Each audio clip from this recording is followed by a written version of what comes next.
Good morning and welcome to the beautiful Halifax Marina in Daytona. I showed up here after I left the drawbridge in North Cape Canaveral area, which was a really nice stay on Anchorage. But on the way, there was a vibration in my starboard engine or prop or something, but not bad, just super, super light. Most people wouldn't notice it, but I'm real picky, so I just wanted to make sure everything was buttery smooth. If I put my hand on the transmission when driving at about 6 miles an hour, 5 miles an hour, you can feel just a little bit of vibration coming through the shaft of the prop, just ever so slight. But the port engine is buttery smooth, or port. If I put my hand on the port transmission, that is. So it's a long, 6,000 miles to have anything other than buttery smooth props. I just didn't feel comfortable with. I was hoping it was some fishing line or something like that, so I threw on the wetsuit. Don't laugh. I gotta go into cold water. Went under the boat, gave it a quick look.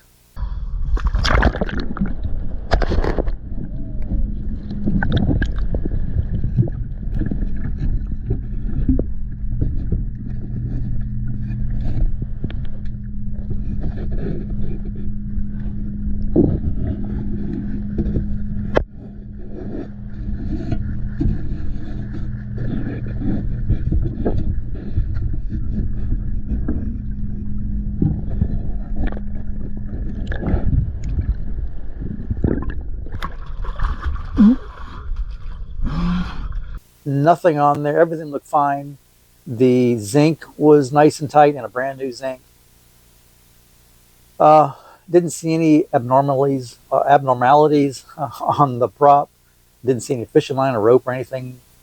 So I went ahead and called, and I'm having my prop removed, sent off to a prop shop so he can mic it, take a good look at it, or actually bring it back to specs. And also, I've got a mechanic coming in the morning to make sure that the starboard engine shaft alignment is perfect. So those two things are what I'm waiting for. Another few days before I leave Daytona. Not a big deal. I'm in no rush to get up north. It's now the middle of April. As long as the plan is to be like at the beginning of the Erie Canal, second or third week of June, somewhere in there, June-ish, mid-June. So I'm no hurry. I can take my time or I can rush. Either way, as long as that's kind of my goal, to be there like mid-June. Otherwise, that's the update for today. We'll see what happens when the mechanic shows up. I will keep you informed. And Larry Busby, an awesome mechanic in Daytona, came by and checked my alignment, and everything was great. And Andy the diver came over and pulled my props off, so now I'm going to be sitting here for a couple of days to wait till they come back. I need some food from the grocery store, so I'm going to hop on the bike and ride about, 6-7 miles, if I can handle it. I haven't ridden in years. And get some exercise. So I'm going to give it a try. I'm going to try to ride to a food store on my bike.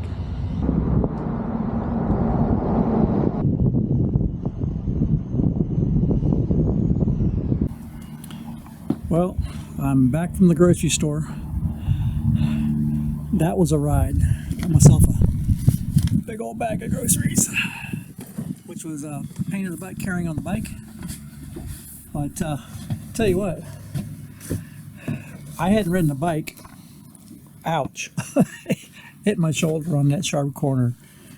I haven't ridden a bike in probably, 30 years. And tell you, I think I'm 112 years old, something like that. And man, I really feel it. That was almost a 6.5 mile ride. And I think it was uphill both ways. At least it felt like it was. Oh my gosh. I'm warm smack out, but I need to do more of that because it actually really feels good. So that's the plan, is to do a lot more bike riding on this trip, get myself back in shape again. I'm gonna put my groceries away and lay down. I'm pooped. Well, my brother and his wife are meeting me over here in Daytona. They're bringing me a package that was delivered to my door at my house, and we're going to lunch at Aunt Catfish's. Never been to Aunt Catfish's. You don't know how good it is. Thank you so much for coming down and taking me. I appreciate it. Absolutely. It's awesome for you to do that. Well, see you again too. I know, it's good seeing you all. Coffee girls. Yeah.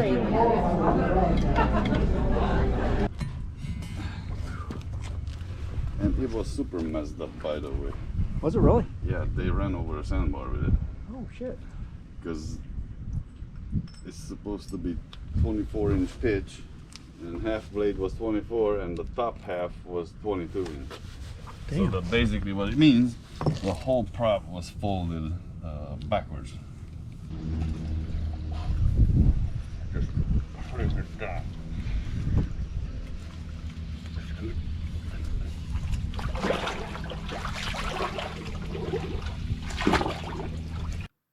Had a wonderful evening with my brother and his wife, and now it's time to leave Halifax Harbor and head further north. Okay, I think I'm ready. You good? Yeah, I'm good. Thank you very much. Good? All right. Yeah, they're not as strong as you think, though. Have a good trip, mister. Thank you, sir.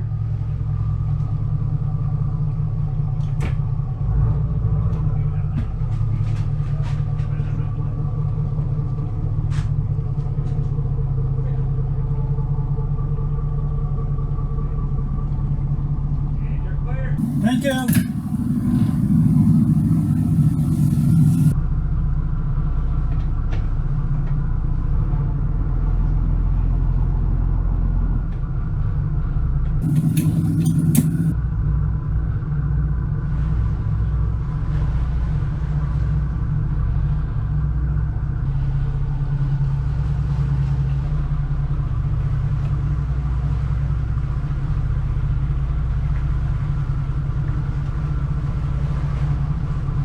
Leaving out of Halifax Harbor Marina.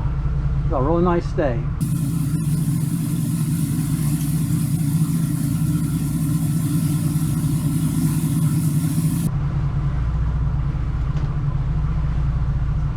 It's 8:07 a.m. Nice overcast sky to keep it cool, and the sun's not glaring in my face. Beautiful morning. Beautiful day in the neighborhood.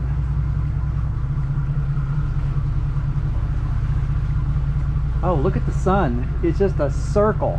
Ah, that's awesome looking. Let me stare on it for a while.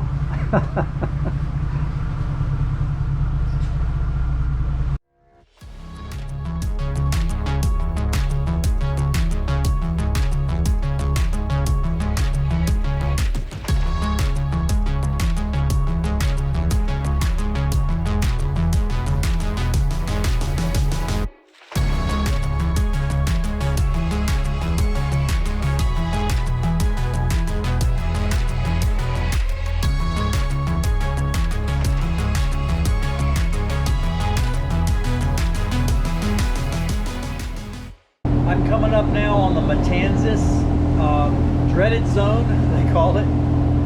It's just north of Matanzas Inlet, which is on the way to Jacksonville, probably 2 or 3 miles north of Marineland, Florida East Coast. This place, during the last couple hurricanes, really got shoaled very badly, and according to several of the marinas, many of the people's boats limped in with bent props.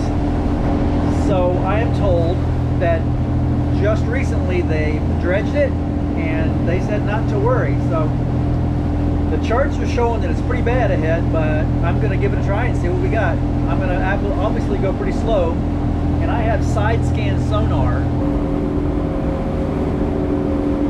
which looks odd, but when you learn how to read it, it's a very good tool for showing you the depth. It's not something that you want to just throw on a boat if you don't understand how to read it, because it is kind of confusing.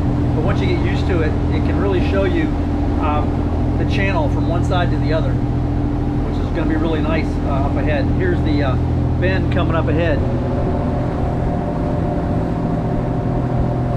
You can see it's all red right up here on the chart. That starts at marker 82, just north of Matanzas Inlet, East Coast, Florida. So when you come around this bend where all the rocks are piled up, there's two green cans. You want to hug almost the shoreline. Just stay away from that area over there. And I'm showing 15, 16 feet below the boat. So they've definitely dredged it out so far. This is just the beginning of the bad area. But definitely don't make the mistake, because the cans are way over to the left when you're going north. So make sure you realize that they're green cans and get on to the port side of them, the west side of them. I'm still going through it idle just because I don't want to take any chances. But I still got 14, 15 feet below the boat.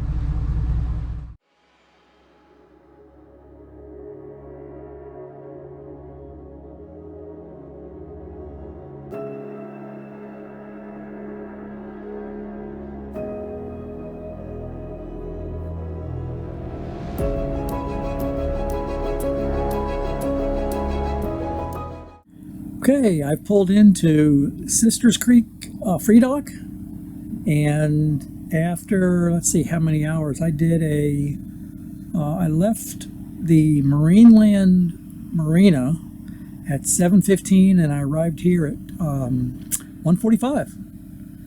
So that's not too bad. That's the longest day so far on the trip. Everything was fine. I did what I wasn't going to do, which was drive on the weekends. Oh my goodness, there's areas through the intracoastal north of St. Augustine. That boating traffic is crazy. I was just being tossed everywhere. Other than that, it was a nice trip. It was semi-overcast so that it wasn't terribly hot, and nice and breezy. So with all the flybridge opened up, the air blowing through was really nice. The only thing was coming into Sisters Creek, I was all prepared, looked at the tides, the winds, and I was ready to come in to a starboard tie. All the bumpers and everything were out, or fenders were out.